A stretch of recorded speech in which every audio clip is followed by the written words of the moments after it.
ऐसा कोई शेयर हो जो पिछले कुछ महीनों से दबाव में था, लेकिन अचानक उसमें बड़े निवेशक पैसा डालने लगे, तो क्या समझेंगे आप? क्या ये स्मार्ट मनी की एंट्री है या फिर बस एक शॉर्ट टर्म रैली है?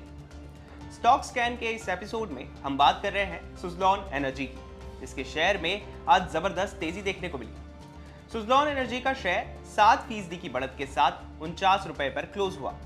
एक महीने में ये 20% चढ़ा है, एक साल में 8% टूटा और 3 साल में शेयर ने 513% के रिटर्न दिए। इन आंकड़ों से साफ होता है लंबी अवधि में इस शेयर ने निवेशकों को मोटा रिटर्न दिया है। आसान भाषा में समझे तो अगर किसी निवेशक ने 3 साल पहले इस शेयर में 1 लाख रुपए निवेश किए होते तो आज वो हो जाते हैं 6,13,000 रुपए। यही वजह है कि बाजार में निवेशकों को लंबी अवधि के लिए निवेश और धैर्य रखने की सलाह दी जाती है। अब आते हैं अप्रैल महीने में इस शेयर में क्यों नई चाल बनती दिख रही है। इस नई चाल के पीछे विदेशी निवेशक बड़ी वजह माने जा रहे हैं। एनएसई के डेटा के मुताबिक सुज़लॉन एनर्जी में दिसंबर तिमाही में एफआईआईज की 22.8% हिस्सेदारी थी, जो मार्च तिमाही में बढ़कर 23.8% हो गई, यानी एक तिमाही में 1% की बढ़ोतरी। यानी विदेशी निवेशकों ने और पैसा डाला।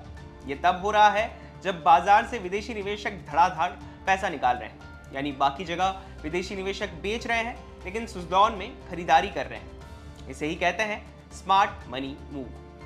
सिर्फ विदेशी निवेशक ही नहीं, घरेलू निवेशक भी इस रेस में शामिल हैं। मार्च तिमाही में म्यूचुअल फंड्स की हिस्सेदारी भी बढ़ी है।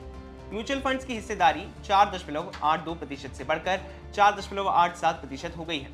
अब ये बदलाव छोटा लग सकता है, लेकिन मार्केट में इसका मैसेज बहुत बड़ा होता है।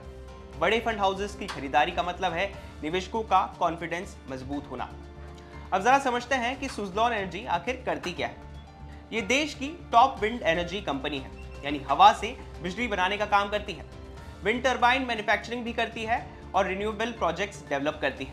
आज जब दुनिया क्लीन एनर्जी की तरफ जा रही है तो सुज़लॉन जैसी कंपनियों का रोल बहुत अहम हो जाता है। भारत सरकार का फोकस साफ है, फॉसिल फ्यूल पर डिपेंडेंस कम करना और रिन्यूएबल एनर्जी बढ़ाना।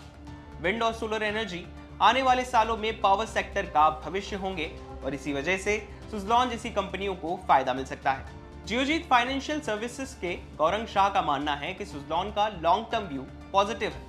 उन्होंने बाय रेटिंग के साथ 55 रुपए का लक्ष्य दिया है। उनका मानना है कि आने वाले समय में नई पावर कैपेसिटी जुड़ेगी और उसका बड़ा हिस्सा क्लीन एनर्जी से आएगा, यानी सुज़लॉन के लिए ग्रोथ का बड़ा मौका है।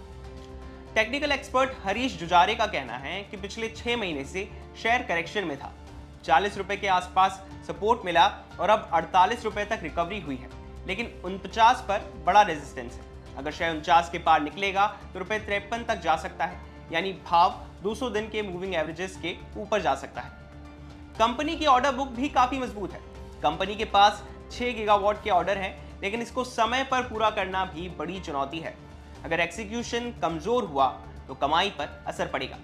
दिसंबर तिमाही के नतीजे देखें तो कंपनी के मुनाफे में बड़ी गिरावट आई थी। दिसंबर तिमाही में कंपनी की आय 4,258 करोड़ रुपए रही। तिमाही आधार पर 9.27% की बढ़ोतरी देखी गई। वहीं मुनाफा तिमाही आधार पर 65% गिरकर 445 करोड़ रुपए रहा। वहीं प्रॉफिट मार्जिन 32.83% से गिरकर 10.46% पर आ गए। नतीजों में साफ दिखता है कि मार्जिन गिरने का सीधा असर मुनाफे पर आया है। अब अगर ऑर्डर पूरे करने में कोई दिक्कत आती है तो मार्जिन और भी गिर सकते हैं। सुज़लॉन एनर्जी की कहानी सिर्फ एक शेयर की कहानी नहीं है, ये कहानी है भारत के एनर्जी ट्रांजिशन, क्लीन एनर्जी के भविष्य और स्मार्ट मनी की चाल की।